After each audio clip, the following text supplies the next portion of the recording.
We said several books, both academic and fictional work, many of which were critically acclaimed, including, and it's a book that's right there, I believe, Islam in America. We have it here, right? That an essay that aims to understand the conflicted relations that US might have with the Islamic or Muslim world, right? Thank you so much again for being here today. And I would like to start off to kick off this conversation here with the very simple yet vast question about tamaghrabit, because it's a word we hear every day, mostly in the streets, on social media. And it can mean very different things to different people. It might seem overused sometimes. So basically, to you, Professor Majid, what is tamaghrabit? Well, thank you so much, Soundouss, for these wonderful, kind words and introduction. Thank you so much, Brahim, as well, for inviting me, reaching out, and already engaging me in significant conversations. And to my friends and colleagues who came from Casablanca, Rabat, and other places, Tangier, Aziz, and my wife sitting there as well next to him. There's a gentleman in this room who wrote a biography published a biography in 2024 in Arabic, 630 pages. I don't envy him. It's 10 years of interviews, extensive interviews, and to go back to your question, for me, tamaghrabit is almost like a colorful word to describe a type of patriotism that is suitable to Morocco. So instead of saying in Arabic would be wataniya or some sort of qawmiya or some sort, I use the tamaghrabit because it has some sort of Amazigh intonation to it. It sounds kind of native. I am not a scholar or specialist of Moroccan history and culture, but I do kind of pay attention to the long trends in history, and I look at East and West. In the case of Morocco, I know my solution has always been, I'm convinced of it, that Moroccans need to have a solid patriotic identity that is solidly rooted in their specific culture and traditions, and sometimes scale back these allegiances that they have embraced in the last whatever century or maybe even before, in terms of like the Arab identity, which is the Qawmiya al-Arabiya in Arabic, or the other kind of identity, even religious identities that are associated or with the Middle East and beyond. We need to have an identity deeply rooted that's in our history, in our culture, and our cultural traditions, and our ethnic makeup, and guided by practical interests, what works best for the Moroccan people and Moroccan society. So tamaghrabit is a way to identify a way of thinking, a way of being for Moroccans, which would be equivalent to what maybe some other people might use, national populism or, patriotism and so on. I think tamaghrabit / patriotism or wataniya al-Maghribiya is a tremendous buffer to protect us from the excesses of transnational identities, which is, again, which could be Arab identity or even different forms of Islamic identity. One great way to follow up on that would be the example of the World Cup 2022, right? Because then we had suddenly a lot of light that was shed on the Moroccan team, but the Moroccan people too, and a lot of ongoing questions about whether we are an African team, whether we are an Arab team, whether we are a North African, Muslim team. Well, what are we? Are we all of those things at the same time with no hierarchy whatsoever? Are we one of those things more than the other? I am a big supporter of our national team.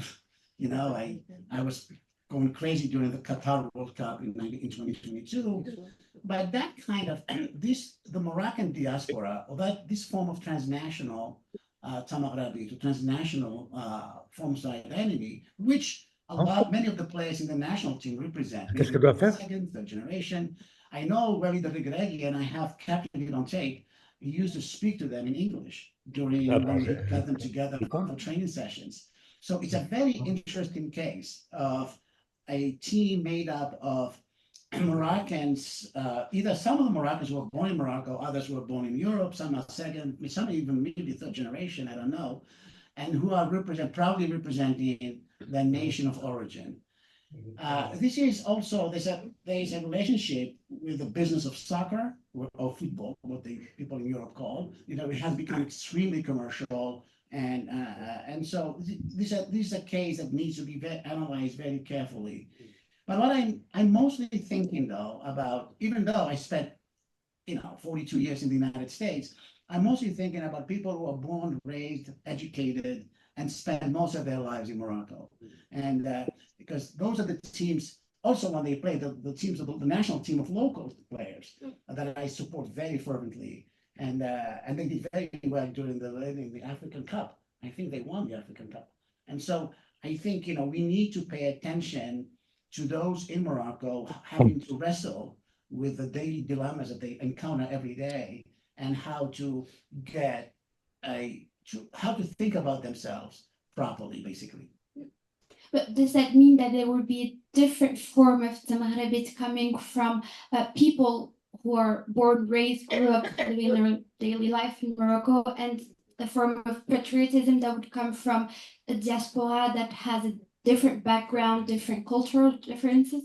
Well, growing up as a minority, as a Muslim minority in Europe, produces a kind of psychology and a way of thinking that is not that the Moroccans grew up in a Muslim majority nation among their families, speaking their language. There are two different cases of Moroccanness, tamaghrabits. And so we need to find ways. I mean, I don't have the time to do it now, or maybe I don't even have the interest of doing it. But there probably could be some scholars who would be very interested in looking at these different types of Moroccan identities. I have a friend of mine who used to categorize me, or to place me in a category called Marocain du Monde. And so now that I'm back in Morocco for a year, what am I? I'm a Marocain du Monde, I am Marocain du Maroc. This is the kind of thing that we need to think about, very, very, very carefully, not to undermine or not to downplay the relevance of our attachment to Morocco, but there are different ways of being Moroccan, just like there are different ways of being modern, and so on and so forth. But tamaghrabit is a way of uniting us. And even among the Moroccan diaspora, the people who are deeply, let's say, people who are, let's say, deeply religious in France, they have these allegiances to the larger Islamic identity. And I don't know how connected they are to the real lives of people in Morocco. We'll get to religion, which is a very important topic, Yes. but you mentioned Walid Al-Garagi talking to the national team in English, right? And language and languages here in plural in Morocco is have played a very important part in the shaping of the Moroccan identity, because of the multiple languages that have been circulating in the country and that are spoken by very different spheres of Moroccan. And there's that question that comes back very often in the public debate about the place of Darija in, first the Moroccan identity, but the use that has to be made of it on a daily basis. Where do you stand on that? Do you think that Darija should be the national language, official language of Morocco, one of the languages? The quick answer is yes. We are the only country, and we have sort of conversation, you and I, a country that we produce literature that is written in a foreign language, whether it's Arabic, French, Spanish, or English. Because the Moroccans, again, I'm talking about the typical Moroccan who grows up in a typical Moroccan family, they speak Darija at home. They speak Darija to their classmates. They speak Darija in the streets. They're going to go to the stadium today, and they will be speaking Darija and chanting in it. The soccer fans in Tangier, called Hercules, when they chant, when they sing in support of their soccer team or the football team, they use a very unique form of Tangerian Darija, Spanish mixed with Arabic, and so on and so forth. So these are the languages. This is the language that resonates, that expresses their emotional lives. And then when we go back to write literature, we dissociate ourselves from our emotional lives to write some very dry form of literature in a way, in a sort of imitation of what we consider to be the proper language of literature. So again, it's Europe has gone through this phase, like as you know, French, Spanish, and so on. All the vernaculars emerge out of out of the Latin tradition. Latin tradition was eventually confined only to the liturgy in churches, and there's no problem. I recall the debate between Abdullah Al-Arawi and Nordin Ayyush, and I was absolutely in support of Ayyush's thesis, but Ayyush unfortunately didn't do a good job defending his thesis, and because Abdullah Al-Arawi, for one, is a very formidable scholar, great historian, and everybody was in awe of him in the audience. But there are so many examples in history. One of them is a country that everybody's proud of, is Turkey. Turkey has switched languages and alphabets, and now it's for one reason or another, is one of the most powerful nations in the Islamic world. And you have also nations that don't have a very international language with an international reach. Like Germany could be one of them. A lot of Scandinavian countries use their languages in their daily lives, in the literature and so on, and they're doing fine. Finland apparently has some of the best educational systems in the world. And so to have a language that's spoken by 1 billion or 2 billion people as a case for maintaining a classic of Arabic Fusha, to me, is not convincing. One could argue that our specificity is the coexistence of multiple languages here in Morocco, and that is part of our diversity and the unicity of our culture. Yes. I mean, it's an open question. Yeah. When I listen, Moroccans, the music that moves Moroccans the most is a shab. Yes, we like classical music, we like, piano, concerts and so on, but Moroccans are definitely deeply moved by shab music. Very true. What about religion? What's your view, or how do you measure the importance of religion in the shaping of that American identity? And how did that identity, the Muslim one, how did it evolve through the social changes that our society has known for the past few decades? I believe you have this very important, or very interesting, at least, notion that is the sultanic democracy. I'll get to it in a second, but I consider Morocco just like Pakistan, Afghanistan, in a different kind of way, where before American Islam conquered those areas. I consider Morocco to have been a Sufi nation, as a Sufi form of Islam, with many Sufi lodges and zawiyats and so on. And over time, if I can identify a moment when Moroccan Islam or Moroccans began to understand and practice Islam differently, is when the cassettes and satellite TV invaded our airspace, and people began to listen to the sermons of Egyptians like Hamid Kesh, I can't remember his first name.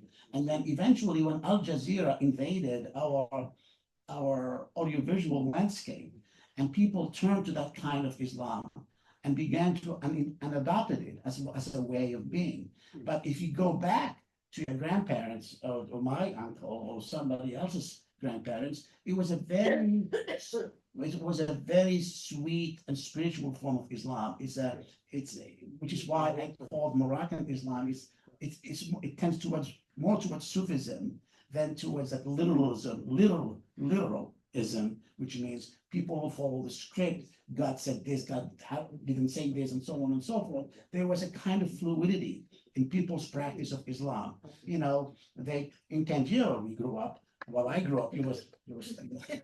That was important. I grew up. there were mosques, the bars and cafes, and nobody complained about anything. It was perfectly fine. And then eventually this culture of tahrir started coming in. It was totally borrowed from the Middle East. And then because of the invasion of the satellite TV, Al Jazeera, and TV stations like those. But if you go, I know for a fact that everybody in Tangier were kids, and I'm sure in Slav, Kazan, every other place in Morocco, there was a kind of a gentle form of Islam that was not punitive, not not radical in its vision. People sought the mercy of God more than anything else.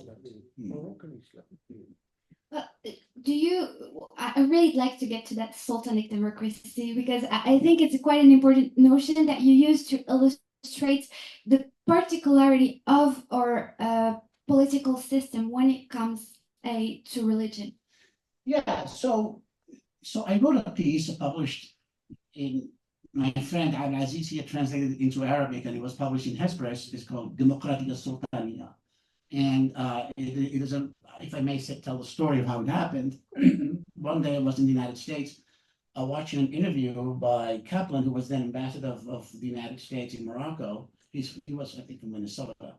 And they asked him point blank, and said, okay, how would you describe Morocco, the political life in Morocco? Knowing that in the United States, the notion of a king is anathema, is contrary to any notion of freedom Americans have.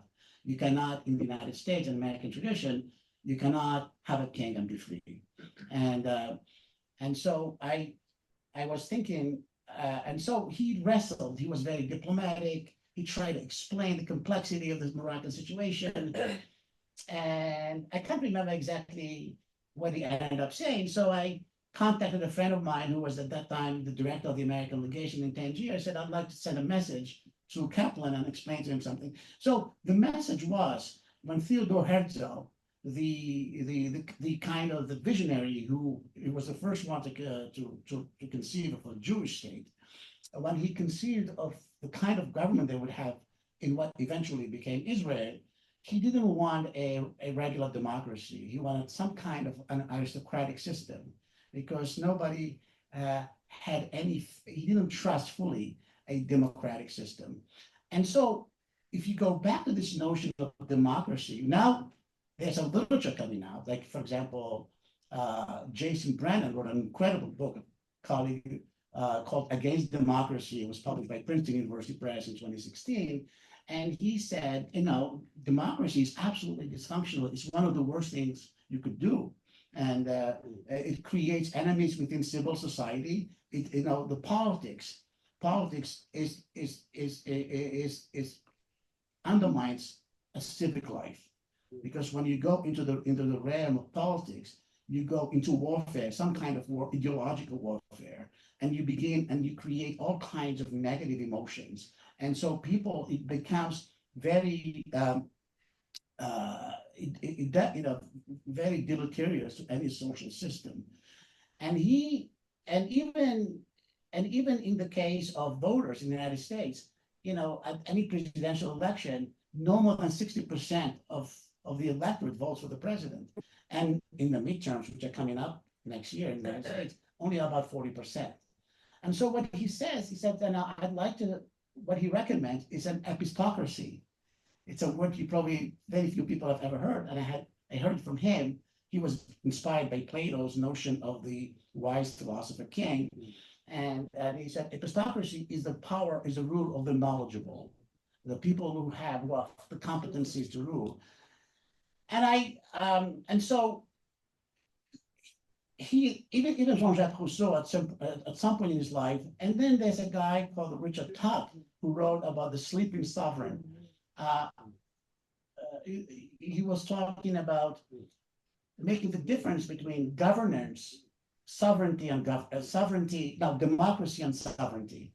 And what happens is people vote, and then they surrender their power to the elected officials, which become then sovereign in their decision making. And so And so in effect, there is a delusion, or maybe an illusion, that people actually do the governance of their country, but they don't. And so there is the question of monarchy. And in the case I'm responding to Americans' Yeah, notion. sure. From a American perspective, Yes. once again, how our American political system might be seen. So I personally, I do not like the American political system. The Republican Democratic political system is very dysfunctional, is extremely corrupt. And it has been questioned many times, even in America. In America. So I don't know who I was talking to recently. If you look at, we very often complain about corruption in Morocco.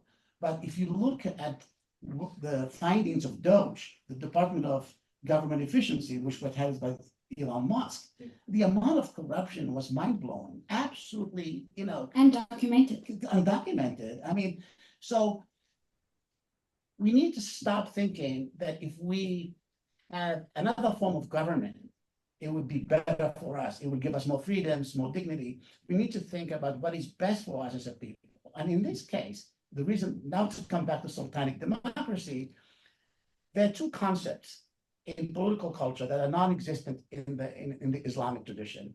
Democracy is one of them, and a republic is another one. So these two concepts have never existed in Islamic political culture. So how do you then, in the name of Islam, try to create a democratic and republican culture? It doesn't make sense. It's a contradiction. It's an oxymoron. So given our culture, which is very, very, given the hegemonic influence of Islam on our cultures and our behaviors and everything else, the best we can do to create the maximum amount of dignity and freedom for the Moroccan people is to have this arrangement, is to have a sultanic democracy, a king that represents the religious order and maintains stability in the country and allows people the freedoms and dignities that democracies would like to give them.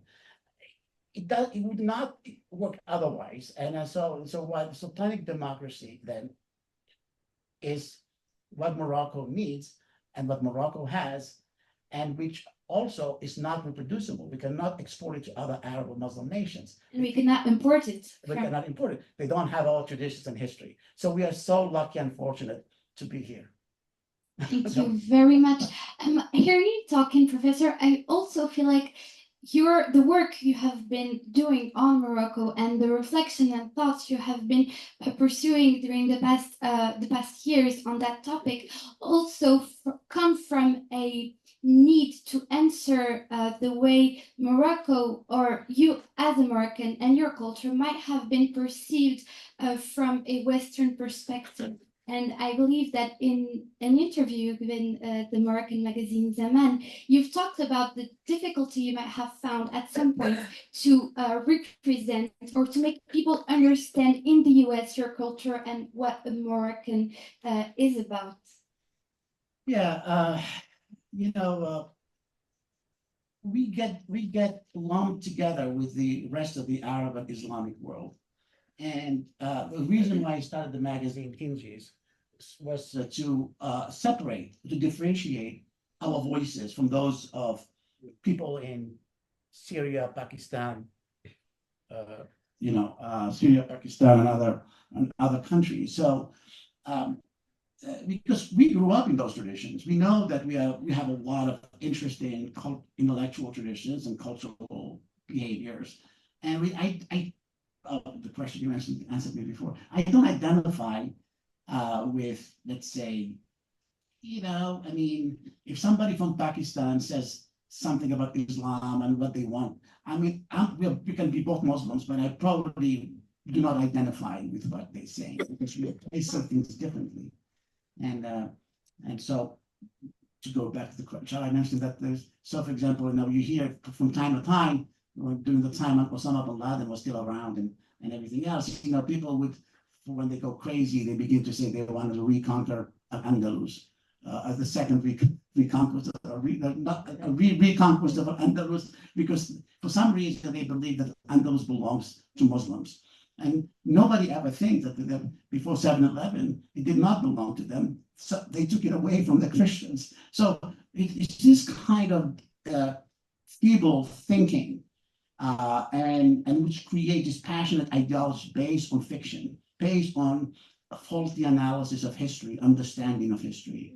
And they don't know, they never experience a relationship with Spaniards, with people from Spain. So people, for those of us who grew up, let's say in Tangier, Tetuan, other places, the Spanish people are almost Moroccan and vice versa. We don't actually feel close to them, maybe closer than to Pakistani. That's why you also said in the interview. Yeah, so we have this relationship that a Pakistani would never understand, would never, because they're so far away, they're so distant culturally, emotionally from this culture, so they resort to abstract notions of identity. We are, God gave us this and all that stuff. And so, again, it's an emotional attitude based on a very dangerous form of ideology and so on. If you talk about Arab nationalism and so on, I have more to say about this if you want me to. Of course. Well, I mean, look, I mean, the reason I said that I have a problem with two forms of identity: Arab nationalism and the Islamic Ummah, and they both stem from a very interesting period in history, the First World War. During the First World War, everything happened then. So what happened is the Ottoman allied itself with the Germans and okay, with the Germans, Austrians, and Bulgaria against the Triple Entente, which is France and the UK and Russia, and they lost that war. They lost that war, and they were punished, severely punished by the other side, and they took away big chunks of their southern provinces and land, which is why Kemal Atatürk came to rescue Turkey from colonialism, from that kind of colonialism, and secularized Turkey as a response to the humiliation that the Ottomans had suffered in that war. Remember, also, it was during the First World War, 1917, that the Balfour Declaration was issued to establish a state in Israel and so on, in Palestine.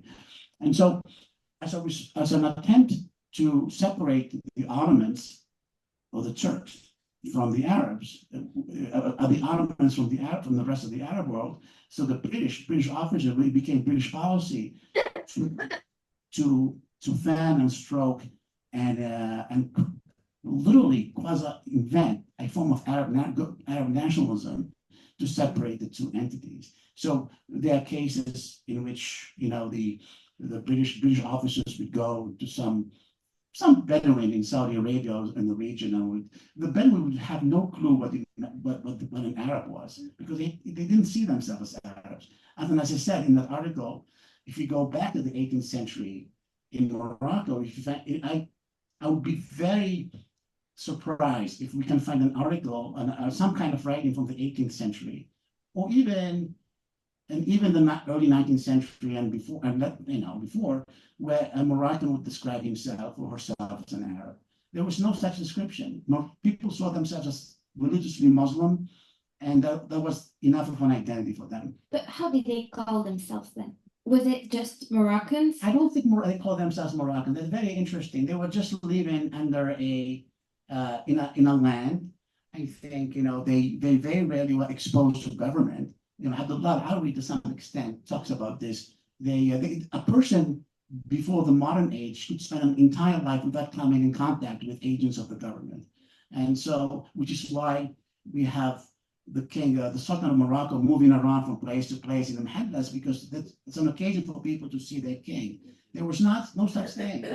So it is only with the establishment of the nation state in Europe, with all kinds of institutions to support the nation state, that the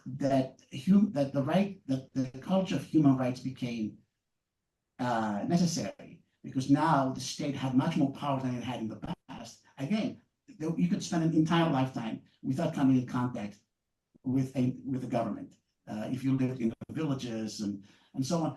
So the nation state played a huge role in establishing many forms of identity that we speak of today, including Arab nationalism, which was again created to go against, to create some sort of new form of identity that would undermine Turkish and Ottoman influence. And ironically, as a result of the fall of the Ottoman Empire, that the Muslim Brotherhood was founded to compensate for that fall in 1928. So the First World War was a critical and crucial moment in history, and it played a huge role in shaping several forms of identity that we still live with today. But the feeling for a country, not the feeling, but the belonging for a country to a more global group, whether it's the Arab world or the Muslim world or the Western world, isn't it also, or can it be seen as a form of strength in order to position itself on a more, or on the international scene, for instance? Can we see it that way? Or doesn't that work for you? First of all, we are the only religion that has a league, Muslim league. There's no Christian league. There's no, so it's like, someone from Bolivia is Christian, and someone from Germany is Christian, and someone from in Africa is Christian. But there's no organization that unites them. There's the papacy, the Catholic Church has a pope, and they have their own churches and so on, but there is no such thing as the Protestants have their own, they're not nothing. There's no, and so on. So that's this form of transnational identity. It's absolutely completely ineffective if you notice. They don't do anything of substance on the international stage, and it'd be nice to know each other, to get to know people, other Muslims and other cultures, and to have these kinds of beautiful relationships, but not at the expense of the a unique Moroccan identity. Professor, you've also worked a lot on Orientalism, and it's also a topic I would like to talk about today. The Cold War, more specifically, has left us with the very rigid separation between the East and the West, with countries belonging to one of these blocs. Could a country like Morocco, that has influences coming both from the East and the West, be or prove this theory wrong, that you have countries that belong here, there's an Est and an East? Should I phrase it again? Okay, let me guess. So, right, you raised this issue of East and West, the Cold War. During the Cold War, nations were in a position where, like, pressured to align themselves either with the West or with the Soviet Union. And those who kind of resisted became known as the Third World. And so it was an attempt. Again, here's another form of international identity that was utterly meaningless. You had to, out of fear, out of national interest, or maybe even personal interest, allow yourself with the United States or with the Soviet Union in order to avoid consequences. And those who resisted the temptation became known as there. So is that the question? I know, is that something else? The question is, I'm sorry, I should phrase it again. The question was about belonging to not really a bloc, but actually a culture or civilization. Morocco is regarded from an international perspective as part of the Middle East in some areas. We not always consider ourselves as part of the Middle East, but some people from the West, for instance, they see us that from that part of that block. So it's either you belong here or there. You either belong in the East or the West. Could we be, because we have different influences coming from both part of the coming from both of these blocks? I'll get there. I'm sorry. Yeah. Could we be that the country that proves that theory wrong? Yeah, I mean, Morocco is very proud. I remember. I don't remember exactly, but the gist of it is Hassan Tani, his expression of Morocco in Morocco is anchored in Africa with the leaves of the tree, like, being fed or being nurtured by the air of Europe and stretching over the Mediterranean. It's a wonderful description of a multicultural identity and a multi-ethnic identity. We have a multi-ethnic and a multicultural society and multilingual as well. All of that combined in this society, which makes us an incredibly fascinating and interesting nation. The thing to remember is, I think Moroccans, unlike, let's say, fundamentalists. So what is a fundamentalist? A fundamentalist is somebody who believes that they can purify their identity away from all influences. Moroccans, and that's what Nazism was, in the pure race, the pursuit of a pure race. Whenever somebody pursues something for purity, that means disaster is going to follow. Some huge crime is about to follow. So anybody who speaks like, oh, we have to cleanse our religion, or cleanse our nation, or cleanse our bodies, or cleanse from foreign influences, when they begin to speak like that, I just expect something horrible to happen. So Moroccans are incredibly comfortable with diversity of languages, diversity of clothes. You see people walking in different kind of clothing, different attire. Some are covered and some are not. There's a tremendous acceptance. It's natural to Moroccans, which is absolutely amazing to watch. And also ideas.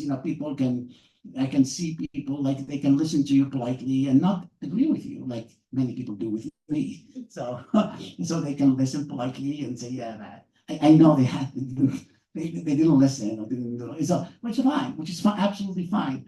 And I find that Moroccan trait, is one of the graces, one of the gifts that this country has. I also we're getting to the end of the talk, and I really also wanted to draw a parallel between Tamaghrabit and the Gen Z movement and the demonstrations we might have seen, which are coming mainly from young Moroccans who are asking for better access to healthcare, to education. And we've talked about Tamaghrabit as a form of patriotism, and that's also how most of these young Moroccans identify themselves, which is young Moroccans who want the best for their country and they want their country to move forward. So can Tamaghrabit also be a form of citizenship, a way of being a Moroccan citizen in terms of ethics, in terms of political beliefs, in terms of education too, and how do you educate yourself as a citizen? This question is very interesting. I mean, okay, I need to answer it in layers or levels. First of all, they're absolutely, anybody's right. We need better education, a better quality education, and better quality healthcare. And so these have become needs. They haven't always been available to people. In most of history, they haven't been available in all nations and everywhere. So now it has become an expectation of the modern world to have adequate healthcare and to have adequate educational systems. Okay, we agree on that. So then the question is, the question is, how do you conceive of this education? And I had a conversation with somebody earlier today about artificial intelligence and how it's affecting everything we do. And how do we conceive of the future of education at a time we're living right now? And then secondly, what is this thing about Gen Z? I mean, these are, yes, young people, maybe in their early 20s. They are protesting. They want better rights and better services and better opportunities in the future. But why call themselves Gen Z? I mean, these age categories were created in the United States. These millennials and baby boomers and Generation X and Generation they all reflect a social reality in the United States and a bunch of sociologists in the United States who are thinking about how to make sense of their own society. So we could argue, we could also agree that this Generation Z, what they have in common, the Moroccan members of Generation Z, what they have in common with Americans and other young people is their lives with connection to social media and things like that. But I need to mention one thing before today, or maybe yesterday, in The Economist.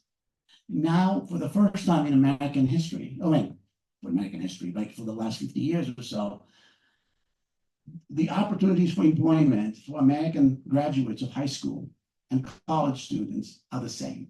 In other words, graduates of college universities in the United States are not having better chances, better odds at employment than the people who are only graduating with baccalaureate.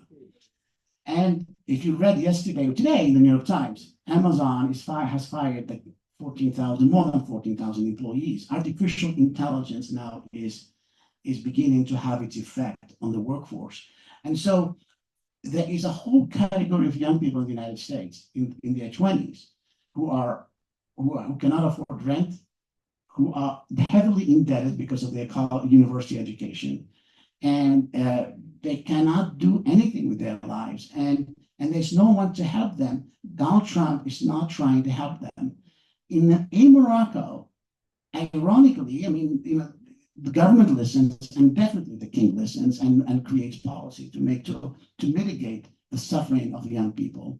So, in this sense, what's lacking in most protests that happen, not just in Morocco, everywhere, is a lack of historical perspective and comparative perspective, to see how other people in other nations are doing compared to their situation. And if they have some form of responsibility of what's happening.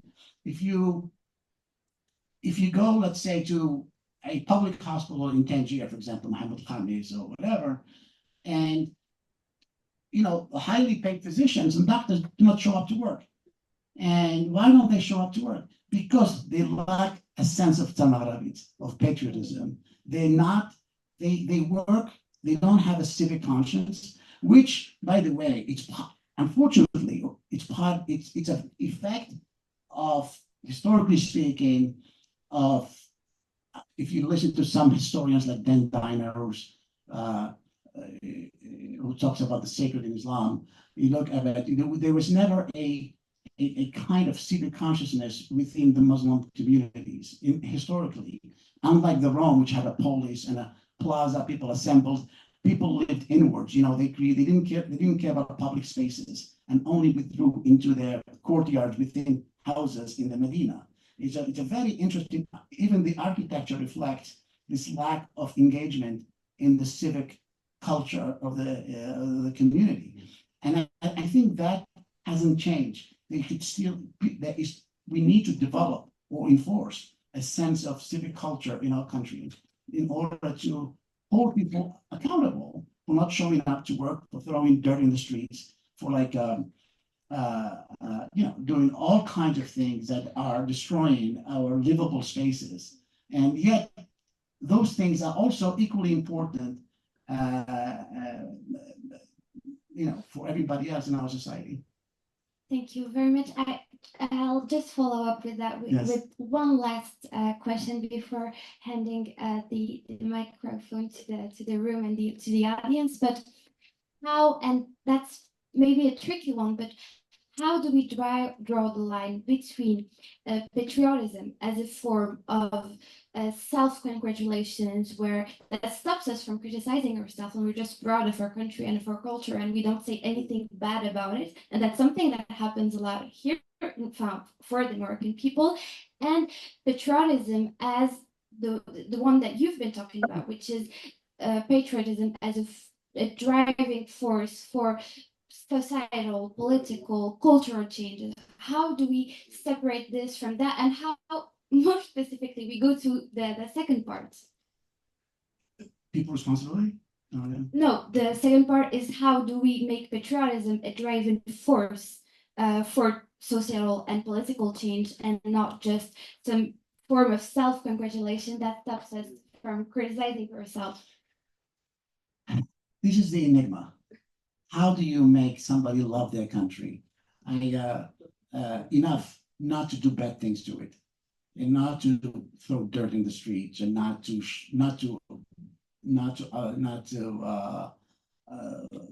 stay away from your responsibility from work and so on. I have no idea. That's why, we need a different kind of anthropology to understand this mind.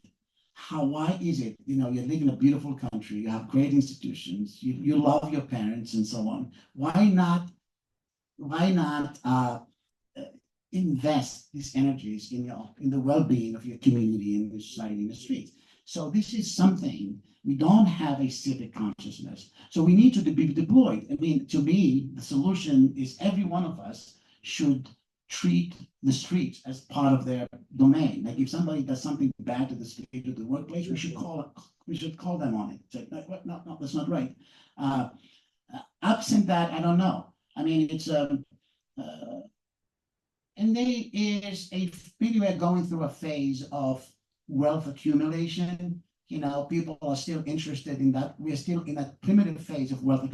Well, this is historically well known. John Maynard Keynes had promised, he wrote a letter to his grandchildren in the 1950s, saying in 3 generations, by the time you are grown, the economic problems will be solved, and the world will be for artists and creative people and so on. It hasn't happened yet. They say the same thing now about artificial intelligence. When all the jobs are gone, the only thing you have left is to be creative and enjoy life. But we'll see if it ever happens. But we need to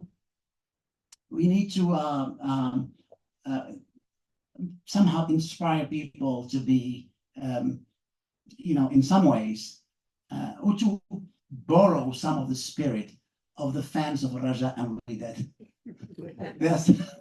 They are so committed to their teams. They're so creative in their support.